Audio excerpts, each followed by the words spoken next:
आदरणीय दादांना तसेच ताई माऊली यांना व्यासपीठावर येण्यासाठी विनंती करतो. कृपया टाळ्यांच्या गजरात आपण त्यांचं स्वागत करूया. तसेच श्री नगरकर काका, आपले संस्थापक सदस्य श्री पी आर काका यांनाही मी व्यासपीठावर आमंत्रित करतो. कृपया त्यांनी पण व्यासपीठावर यावं. आजचा गुरुवार अतिशय हिंदू संस्कृतीत पवित्र मानला असा गेलेला श्रावण महिना आणि त्याची सुरुवातच गुरुवारनं होती आणि वातावरणातसुद्धा आपण झालेले बदल बघताय. त्याच अनुषंगाने आजची महाआरती संपन्न झालेली आहे. आजची महाआरती श्री देशपांडे कुटुंब अंबरनाथ. थोडा जवळचा परिचय करून द्यायचा म्हणजे आपल्या सर्वांच्या लाडक्या ताई माऊली यांच्या मोठ्या भगिनी सौ रजनीताई या इथे आलेल्या आहेत. तसेच त्यांचे चिरंजीव श्री विनीत देशपांडे, सौ सायली देशपांडे, श्री संकेत देशपांडे आणि सौ मानसी देशपांडे या सर्व देशपांडे कुटुंबाचं मी प्रथम स्वागत करतो. थोडा अल्पपरिचय द्यायचा म्हणजे श्री विनीत हे इंजिनियर आहेत आणि सौ सायली या आर्किटेक्ट आहेत. विशेष म्हणजे गेले 20 वर्ष ते दुबईमध्ये वास्तव्यास आहेत आणि आजचा योग पहा, श्रावणातला सुरुवातीचा गुरुवार आणि त्यांना महाआरतीचा मान मिळाला. याबद्दल सर्वांनी एकदा त्यांचं टाळ्याने कौतुक करा. या कार्यक्रमासाठी देशपांडे कुटुंब बराच काळ औत्सुक्यात होते, कधी त्यांना यायला इथं मिळते आणि स्वामींची सेवा कशी करायला मिळते या विचारत असतानाच त्यांना श्रावणातला पहिला गुरुवार मिळाला आणि त्यांना स्वामींची सेवा करायला मिळाली. त्याबद्दल मी त्यांचंही अभिनंदन करतो. या सर्वांना मी नावं घेईल त्याक्रमाने कृपया व्यासपीठावर आमंत्रित करतो. त्यांनी त्यांचा सत्कार स्वीकारायचा आहे.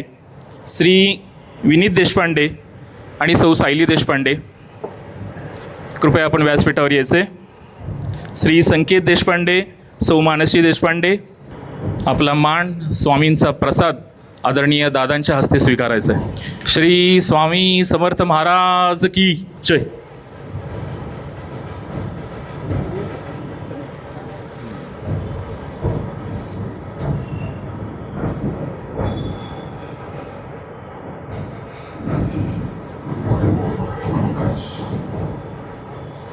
श्री संकेत हे व्यवसायाने सीए आहेत. सौ मानसी या डॉक्टर आहेत. दोघंही हे अंबरनाथ येथे वास्तव्यास राहतात. सौ रजनीताई यांची ही दोन्ही अपत्ये. टाळ्या वाजवायला हरकत नाही आहे.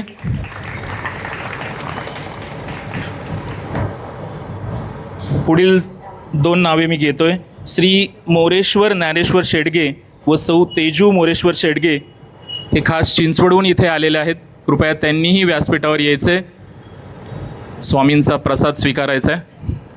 श्री मोरेश्वर शेडगे आणि सौ तेजू शेडगे, चिंचवडमधले भाजपाचे कार्यकर्ते. टाळ्या होऊन जाऊ द्यात. श्री स्वामी समर्थ महाराज की जय.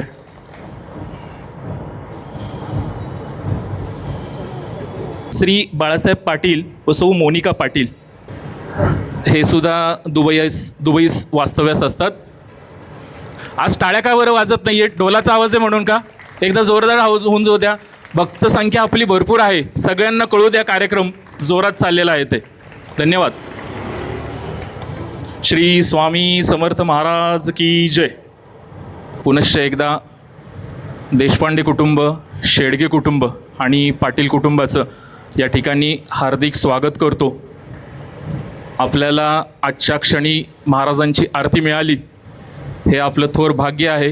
स्वामींचा आशीर्वाद इथून पुढं सदैव आपल्यावर असाच राहो अशी स्वामींच्या चरणी प्रार्थना करतो. या ठिकाणी आज थोडासा वेगळा कार्यक्रम आहे. श्री देवळे काका आपल्याकडे आलेले आहेत. गणपतीच्या मखरविषयी ते 5 मिनिटात फक्त आपल्याला माहिती सांगणार आहेत. तर श्री देवळे काका जर इथे असतील तर त्यांनी कृपया व्यासपीठावर पटकन यायचे. धन्यवाद. श्री स्वामी समर्थ. मी राजेंद्र देवळे. मी यावर्षी आपलं ॲक्रिलिक जे असतं त्याच्यामधून गणपतीची मखरं म्हणता येतील किंवा गणपतीच्या आराशीसाठी छोटी देवळं जी घडीची आहेत, म्हणजे जी सोडवून ठेवता येतात आणि ती आपल्याला पाहिजे तेव्हा परत ती उभी करता येतात आणि त्याच्यात गणपती बसवता येतो. आणि जर का हे फक्त गणपती उत्सवासाठीच नाही आहे, एखाद्या कोणाला कुटुंबाला जर का घरामध्ये ते घडीचा देव्हारा म्हणून जर का पाहिजे असेल तर ते तशा प्रकारे सुद्धा वापरता येतं. त्याच्यामध्ये आत रंगीबेरंगी दिवे लावलेले असतात आणि त्याला छान कोरलेली जाळी असते. ते मी जस्ट आत्ता जोडलं. तर त्याचं वैशिष्ट्य असं आहे की ते आपल्याला कमीत कमी 3 ते 4 वर्ष वापरता येतं. म्हणजे अतिशय दिसायला नाजूक असलं तरी ते अतिशय भक्कम असतं आणि त्याचा फील थोडासा संगमरवरातनं ते घडीचं देऊळ केलं आहे असं आपल्याला वाटतं, कारण ते मिल्की ॲक्रिलिकमध्ये केलं जातं. तर ते जरूर सगळ्यांनी बघा आणि कोणाला जर का ते गणेशोत्सवासाठी पाहिजे असेल तर जरूर संपर्क करा. त्याचे सगळे तपशील मी दादांकडे ठेवणार आहे. धन्यवाद. धन्यवाद देवळे काका. यानंतर मी सौ मोने काकू यांना अशी विनंती करतो की त्यांनी कृपया आपली गायन सेवा या ठिकाणी सादर करावी. मज भेटून जाओ दत्त सखा अवधूता, मज भेटून जाओ दत्त सखा अवधूता, मज भेटून जाओ दत्त सखा अवधूता. का तुम्ही कमंडलू विसरून आला इथे, प्रिय श्वान आज ते तुम्हा सवे का नसे, काखेची झोळी ती विसरून गेला कुठे, परी तुम्हास पुरते ओळखिले मी आता, मज भेटून जाओ दत्त सखा अवधूता, मज भेटून जाओ दत्त सखा अवधूता. किती व्याकुळतेने तुम्हास मी अळविले, हृदयीचे भावही व्यथितपणे कळविले, इंद्रियास दमुनी चित्ताला वळविले, इंद्रियास दमुनी चित्ताला वळविले, का उगाच असली सत्व परीक्षा घेता, मज भेटून जाओ दत्त सखा अवधूता, मज भेटून जाओ दत्त सखा अवधूता. किती सुयोग सुंदर भेटीचा मज दिला,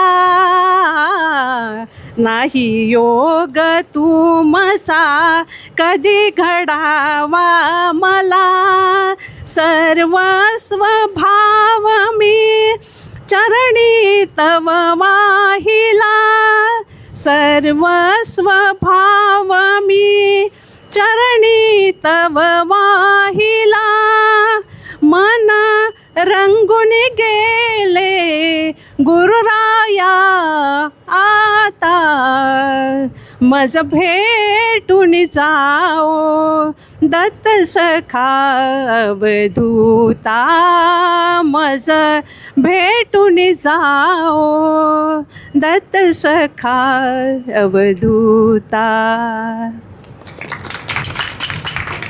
सेवा मोने काकूंनी सादर केलेली आहे.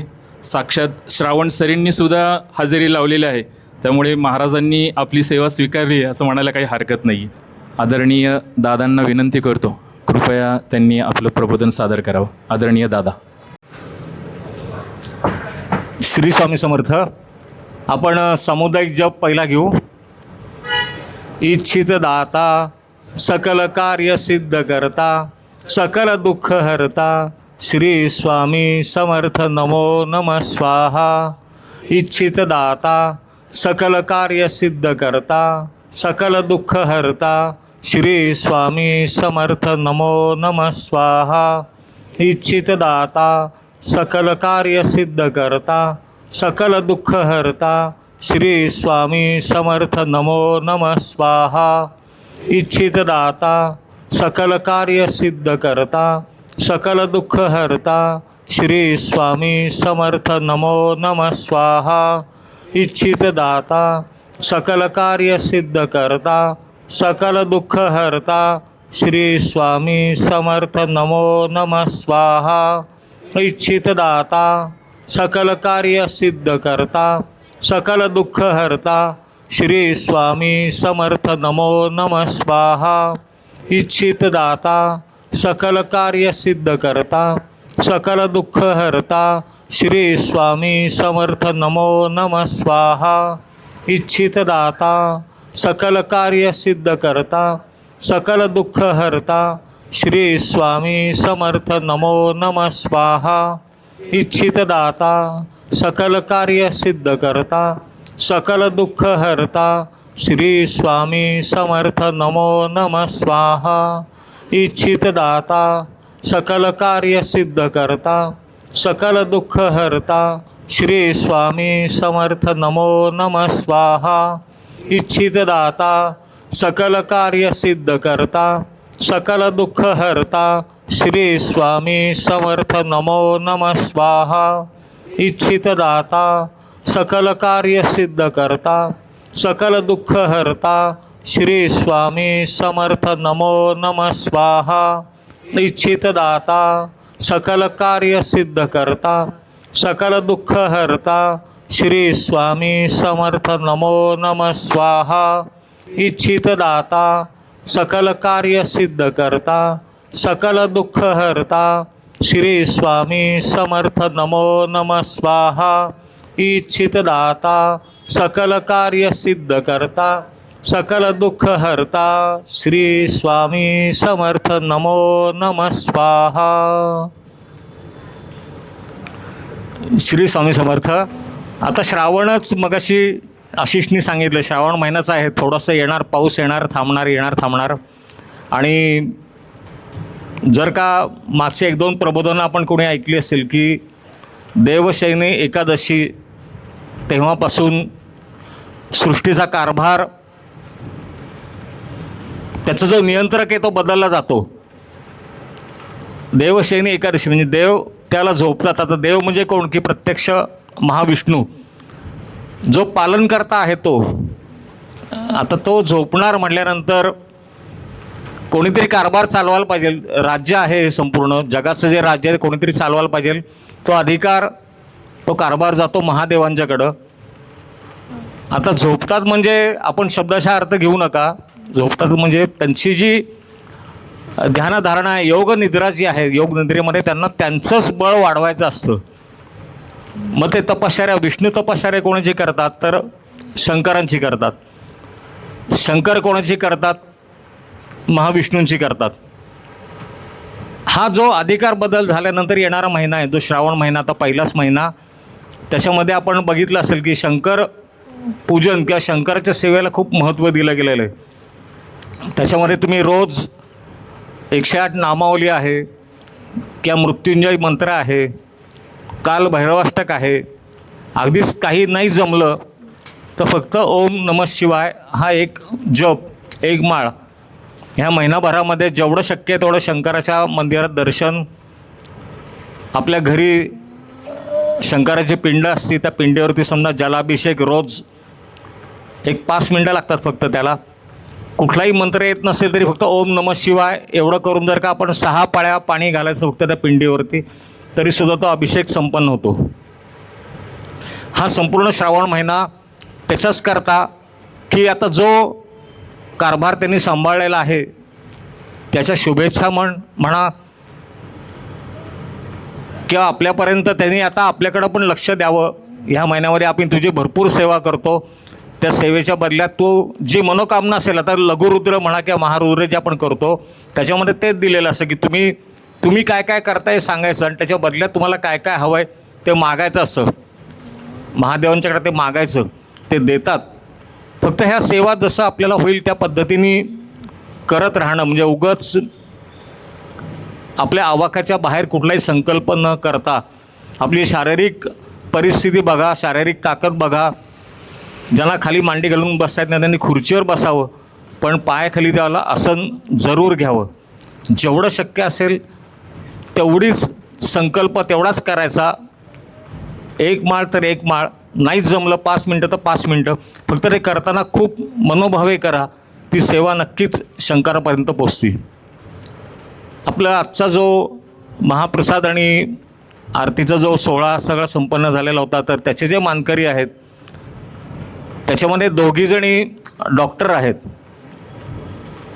रजनीताई देशपांडे मुंबईला सुद्धा त्या जेटी हॉस्पिटलमध्ये त्यांनी जवळ 35 वर्ष त्या तिथे आहेत आणि शेवटी निवृत्तना डीन म्हणजे त्या संपूर्ण हॉस्पिटलच्या प्रमुख म्हणून त्या निवृत्त झालेल्या आहेत.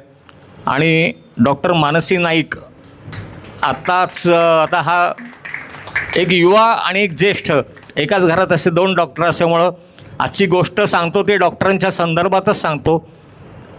महाराज कसं कोणाला मदत करतात, म्हणजे आपापल्या क्षेत्रामध्ये आपण प्रवीण असतो, मास्टर असतो थोडक्यात, पण काय कळाला असं असलं तरी सुद्धा कुठेतरी आपली गाडी अडती आणि मग जो एखादा भक्त असेल, डॉक्टरही भक्त असतात, तर डॉक्टर असले म्हणून काय ते डॉक्टरसुद्धा भक्त असतातच ना.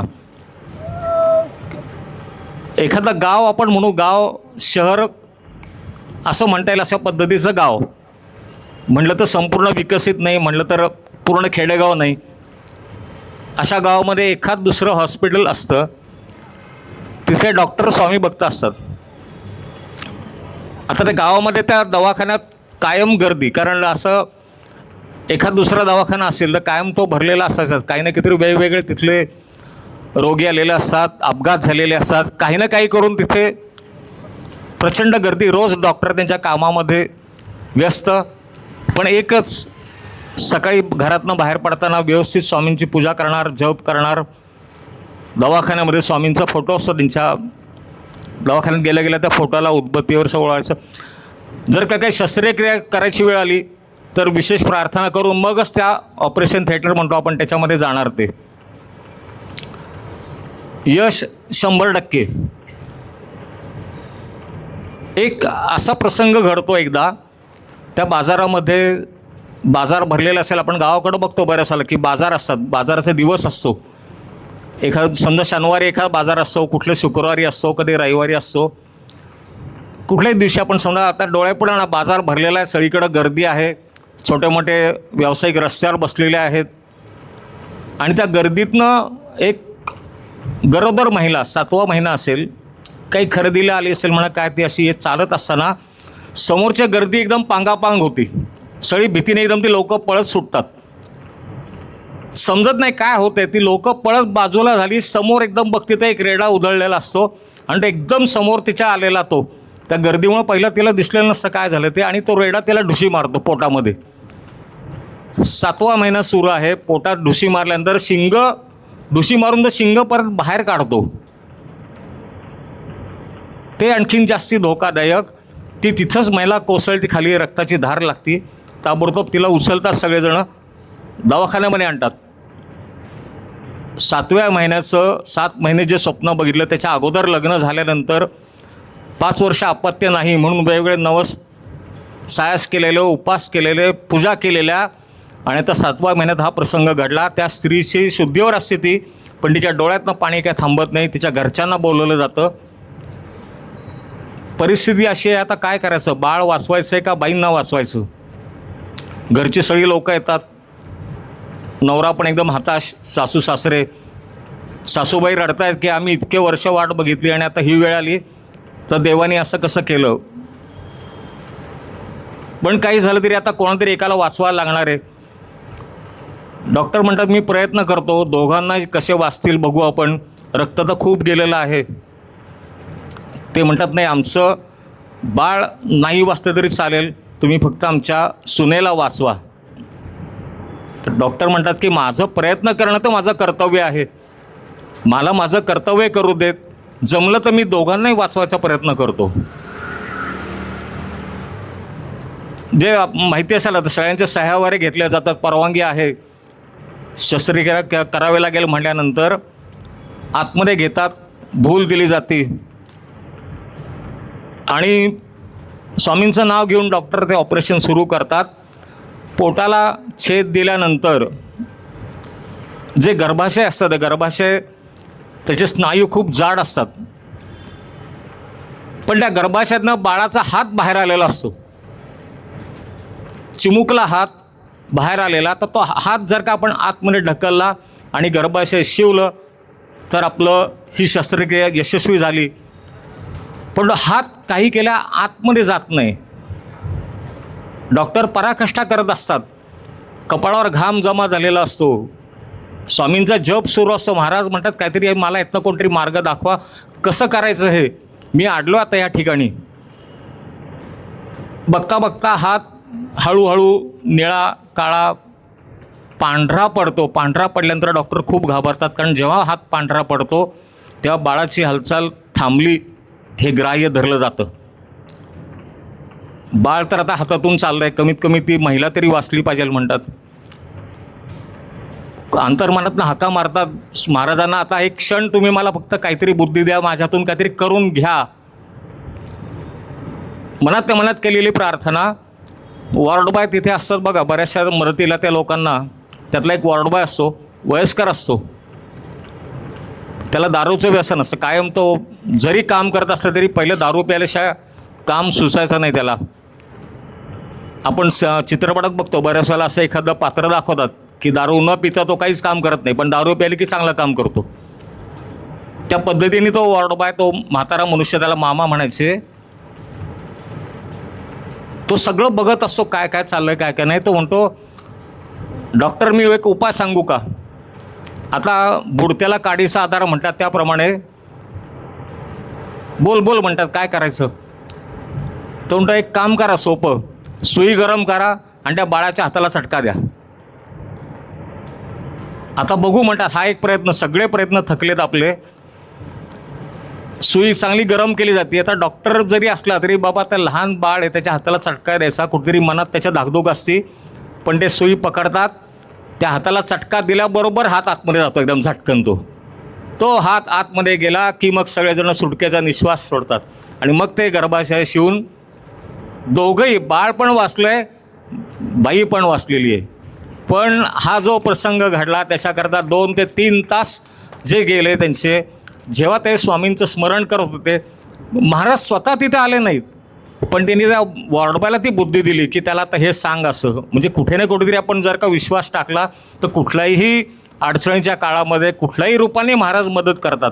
स्वतःच ते यायला पाहिजे असं नाही आहे. बरेच जण म्हणतात आम्ही इतकं करूनसुद्धा काही होत नाही, पण कुठेतरी आपल्या मदतीला कोणीतरी आलेलं असतं. 100 रुपयाचे नाही पण 10 रुपयाची कर मदत केलेली असते, ते महाराजांनीच पाठवलं असतं त्यावेळेला. ह्या अशा प्रकारच्या जर का आपल्याला मदतीची गरज लागली कधी, पण आपल्या मनामध्ये डॉक्टरनी ज्या तळमळीने हाक मारली महाराजांना, तेवढी तळमळ मात्र आपल्याकडं पाहिजे. नक्कीच महाराज संकटामध्ये येतातच, हे 100%. आजच्या गुरुवारी मी इथे थांबतो. एकदा सर्व अन्नदात्यांचे परत एकदा धन्यवाद, आभार. आणि आपला पुढचा पालखी सोहळा सुरू होईल. पालखी सोहळ्याला ज्या ज्या भक्तांना जायचं असेल तर ते भक्त पालखीबरोबर जाऊ शकतात. ज्या भक्तांना इथे थांबायचं असेल तर त्यांनी समोर महाप्रसादाकरता थांबायचं आहे आणि पालखी मार्गस्थ झाली की आपला महाप्रसाद इथे सुरू होईल. एकदा पण स्वामींचा जय जयकार करू जोरात आणि मग पुढचे कार्यक्रम सुरू होतील. जय जय श्री स्वामी समर्थ. जय जय श्री स्वामी समर्थ. जय जय श्री स्वामी समर्थ. श्री स्वामी समर्थ अण्णा महाराज की जय.